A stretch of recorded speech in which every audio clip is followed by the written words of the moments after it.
నేను ఈ సందర్భంగా మిమ్మల్ని అందరినీ ఒకటే కోరుతున్నా, 24 ఎన్నికలు నా జీవితంలో ఎప్పుడూ మర్చిపోలేను. అలాంటి గెలుపునిచ్చారు మీరందరూ. నేను రాముని గురించి ఆలోచించాను. మంచి వ్యక్తి, ఎన్ఆర్ఐ, బాగుంటుందని ఆలోచించి పెడితే ఫస్ట్ టైం చరిత్రలో గుడివాడలో ఎప్పుడూ రానంత మెజారిటీ తెప్పించిన ఘనత మీదే. దాంతో ఆయనలో రెట్టింపు ఉత్సాహం వచ్చింది. ఏ పని చేసినా ఆనందపడుతున్నాడు. నేను మనస్ఫూర్తిగా సహకరిస్తాను ఆయనకి. ఇక్కడ కూడా చాలా పనులు మీరు చూస్తే నేను అనౌన్స్ చేసిన కార్యక్రమాల్లో దగ్గర ఇక్కడ 95 కోట్ల రూపాయలు ఖర్చు పెడుతున్నాం. వాటర్ సప్లైకి 10,90,00,000, డిస్ట్రిబ్యూషన్ నెట్వర్క్ కి 75,60,00,000, స్మాల్ ట్యాంక్స్ గానీ రెస్టరేషన్ అన్నిటికీ 5,61,00,000, 2 చెరువుల్ని బాగు చేయడానికి 4,20,00,000. మళ్ళీ భవిష్యత్తులో యుఐడిఎఫ్ కింద 3-4 కింద డ్రైన్స్ కోసం, వాటర్ సప్లై కోసం ఇంకొక 67 కోట్లు. అంటే 2 కలిపితే 162 కోట్ల రూపాయలు ఒక్క గుడివాడలో రాబోయే రోజుల్లో ఖర్చు పెడతాం. ఇంకొక పక్కన అర్బన్ ఛాలెంజింగ్ ఫండ్కి వెళ్ళారు.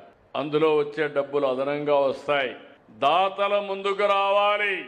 ఇప్పుడే ఒక మిత్రుడు ఇంత మునుపు 3 కోట్లు ఇచ్చాడు, మళ్ళీ 3 కోట్లు ఇచ్చారు. అంటే ఒక వ్యక్తి 6 కోట్ల రూపాయలు ఇచ్చి ఈ యొక్క బస్ స్టాండ్కి వెన్నీ చేస్తే మీలో కూడా అలాంటి స్ఫూర్తి రావాలి. నేను ఒకటే మిమ్మల్ని కోరుతున్నా, కష్టపడదాం, సమిష్టిగా ముందుకు పోదాం. అదే సమయంలో అందరి భాగస్వామ్యంతోనే ఇది సాధ్యం. నాకు చాలా సంతోషం రాము గారు చెప్పినప్పుడు. నేను నా విజయం కాదు ఇది, ఐ లవ్ విజయవాడ బోర్డు పెట్టానంటే 90 ప్రదేశాల్లో చెత్త ఇవన్నీ తీసేసి పరిశుభ్రమైన ప్లేసెస్ గా తయారు చేశామంటే ఇది నా ఒక్కడి విజయం కాదు, ఈ విజయం గుడివాడ ప్రజానీకమదని చాలా స్పష్టంగా వారు చెప్పారు. ఆ స్ఫూర్తి మీరు అందిపుచ్చుకోవాలి. ఇంకో పక్క 94% మాకు మొన్న ఓట్లేసి గెలిపించారు. అటు మొత్తం గెలిచిందే 94%, ఓట్లు 57% వేశారు. చరిత్రలో చాలా ఎన్నికలు చూశాం, కానీ మన నాయకుడు ఎన్టీ రామారావు గారు ఒక హిస్టారికల్ ఎన్నికల్లో కూడా ఇంత పెద్ద మెజారిటీ రాలా, కానీ మొన్న వచ్చాయి. దానికి కారణం మీరు చూస్తే అప్పటి వరకు రాష్ట్రంలో విధ్వంసం జరిగింది. ఎవరు ఈ మారి కూర్చునే పరిస్థితి లేదు, మాట్లాడుకునే పరిస్థితి లేదు, చర్చించుకునే పరిస్థితి లేదు, కడాన మంచి జరిగితే ఆనందపడే పరిస్థితిలో కూడా లేవు.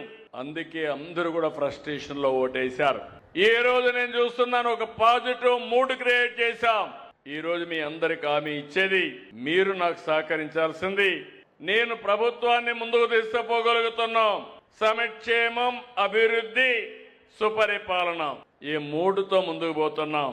మొన్న ఎన్నికల్లో చాలా వరకు చెత్తంతా క్లీన్ చేశారు. మామూలు చెత్త కాదు, ఆ నోర్లు ఏమి నోర్లో నాకు అర్థం కాలేదు, కానీ ఆ నోర్లన్నీ ఫెనాయిలే శుభ్రంగా క్లీన్ చేశారు మీరు. ఇప్పుడు మిమ్మల్ని అడుగుతున్న, ఇంకా అక్కడక్కడ కొంత చెత్త వాసనలు ఉన్నాయి. ఇంకా రాజకీయాల్లో క్రిమినల్స్ వాళ్ళు మారరు, జీవితంలో మారరు. మనం మార్చాలన్నా మారే పరిస్థితి శాశ్వతంగా వీళ్ళని మార్చేయడం తప్ప లేకపోతే వీళ్ళు మారే పరిస్థితులు లేదు. కుట్రలు, కుతంత్రాలు, ఇంకో పక్క సోషల్ మీడియాలో ఆడబిడ్డల పైన పోస్టింగ్స్ పెట్టి మొన్న సాక్షాత్తు డిప్యూటీ సీఎం కుటుంబం పైన పెడితే అడిగితే ఇది మా స్వేచ్ఛ, మా ఇష్టం అనే పరిస్థితికి వచ్చారు. అలాంటి వారికి రాజకీయ పార్టీలు డబ్బులు ఇచ్చే పరిస్థితికి వస్తున్నాయి. నేను ఎప్పుడు కూడా పౌరుషంగా మాట్లాడను, కానీ ఒక్క విషయం మీరు గుర్తుపెట్టుకోవాలి, ప్రజల్ని కాపాడాలనేటప్పుడు నా ప్రాణాలు కూడా లెక్క పెట్టుకోకుండా పనిచేసిన వ్యక్తిని నేను. నాకెవ్వరితో గొడవలు లేవు, తగాదాలు లేవు, కానీ ప్రజల యొక్క జీవితాలకు ఆటంకాలు కల్పించి మీ జీవితాలతో ఆడుకోవాలంటే స్టబన్గా ఉండడం తప్ప వేరే మార్గం లేదు. ఒకప్పుడు తీవ్రవాదులు మీరు చేసే తప్పని చెప్పాను, నా మీదనే దాడి చేశారు. 23 క్లేమోర్ మైన్స్ ని బ్లాస్ట్ చేశారు. సాక్షాత్తు వెంకటేశ్వర స్వామి దిగి వచ్చి నాకు ప్రాణభిక్ష పెట్టాడు తప్ప లేకపోతే నేను బతికేవాడిని కాదు. ఇంకో పక్క మత విద్వేషాలు రెచ్చగొట్టే వాళ్ళపైన రాజీ లేని పోరాటం చేశాను. చిన్న పెద్ద రౌడీలుంటే, వీధి రౌడీలుంటే వాళ్ళ గుండెల్లో రైళ్లు పరిగెత్తిచ్చా. వేరే రాష్ట్రాలకు పారిపోయారు, ముఠాలు అణిచివేశాం. కానీ ఇప్పుడు వచ్చింది నాకు పెద్ద సమస్య. ఈ గొడ్డలి పార్టీ మామూలుగా అది. ఈ పార్టీని చూస్తే నిన్న ఒక ఉదాహరణ, ఇలాంటి ప్రతిరోజు జరుగుతూనే ఉన్నాయి. ఒక అతను మాజీ మంత్రి, శ్రీకాకుళం, ఒక యాక్సిడెంట్ కొడుకు చేశాడు. ఏం చేయాలి? కొడుకు యాక్సిడెంట్ చేశాడు, ఒక ఆయన చనిపోయాడు. చాలా పేద కుటుంబం, గొర్రెల కాపరి, వెనుకబడిన వర్గాలు. చనిపోతే ఏం చేయాలి? ఆయన్ని ఆ కుటుంబాన్ని ఆదుకోవడం, హాస్పిటల్ తీసుకుపోవడం ఇవి చేయాలి. చెయ్యకుండా ఆయన తప్పించుకోవడానికి సీసీటీవీ కెమెరాలు అన్నీ ఉన్నాయి నా దగ్గర. ఇప్పుడు ఎవడైనా తప్పు చేసి ట్రాక్ చేయడం సెకండ్స్ లో పని తప్ప ఎవడూ తప్పించుకోలేడు. ఆ విషయాలు గుర్తుపెట్టుకోవాలి. మేనేజ్ చేసి వాళ్ళకి డబ్బులు ఇచ్చేసి వేరే వాళ్ళపైన కేసు పెట్టేశారు. అంటే ఒక నేరాన్ని తప్పించుకోవడానికి ఇంకొక నేరం. వీళ్ళ ఉద్దేశం ఆ రోజు వివేకానంద రెడ్డిని గొడ్డలితో చంపి తర్వాత కాదు గుండెపోటు అని చెప్పి అడ్డంగా దొరికితే నా చేతిలో కత్తి పెట్టి నారాసుర రక్త చరిత్రని క్రియేట్ చేశారు. అంటే ముఖ్యమంత్రి పైనే మీరు ఆలోచించుకోవాలి. ఎందుకు నేను ఈ మాట మాట్లాడుతున్నానంటే చెప్పకపోతే నాకు తప్పు అవుతుంది. హెచ్చరించడం నా బాధ్యత. ఈరోజు దీపావళి పండుగ చేస్తున్నాం. ఎందుకు దీపావళి పండుగ? నరకాసురుడనే ఒక రాక్షసుడు ఉండేవాడు.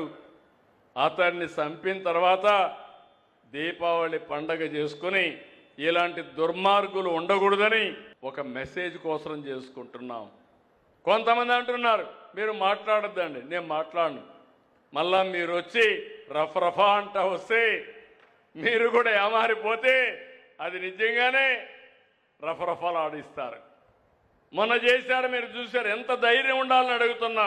మామూలుగా ఎప్పుడన్నా చూశారా? పోస్టర్స్కి, కటౌట్లకి పొట్టేళ్లు తెగలేసి దాన్ని తీసిపోయి రక్తాన్ని చల్లే పరిస్థితికి వచ్చారంటే ఏంటిది? నా జీవితంలో 48 ఏళ్ళుగా ఎప్పుడు చూడలేదు, చూడాలని కూడా ఆలోచించలేదని చెప్పి కూడా నేను మీకు తెలియజేస్తున్నా. అందుకే మిమ్మల్ని అందరినీ జాగ్రత్తగా ఉన్నా నేను. నిన్న గుంటూరులో ఒక విషయం జరిగింది. ఆ విషయం కూడా చెప్పాలి. ఇద్దరి మధ్యలో తగరాదు. ఆ ఇద్దరి మధ్యలో ఉండే తగరాదుని ఒక తెలుగుదేశం పార్టీ కార్యకర్త ఉపయోగించుకొని వేరే వాళ్ళని, ఈ ట్రాన్స్జెండర్ ఉంటారు వాళ్ళు పంపించి ఒక మహిళ బట్టలిప్పే పరిస్థితికి వచ్చారు. అది విన్నాను. ఇది నేరం, ఎవరు చేసినా తప్పే. ఇమ్మీడియట్గా అతన్ని పార్టీని సస్పెండ్ చేయడమే కాకుండా అరెస్ట్ చేయమని ఆదేశాలు ఇచ్చానని మీ అందరికీ ఇన్ఫర్మేషన్ ఇస్తున్నా.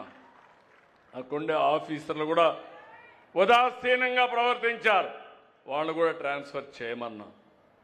చట్టాన్ని ఏ వ్యక్తి కూడా తన చేతల్లోకి తీసుకోవడానికి వీలు లేదు.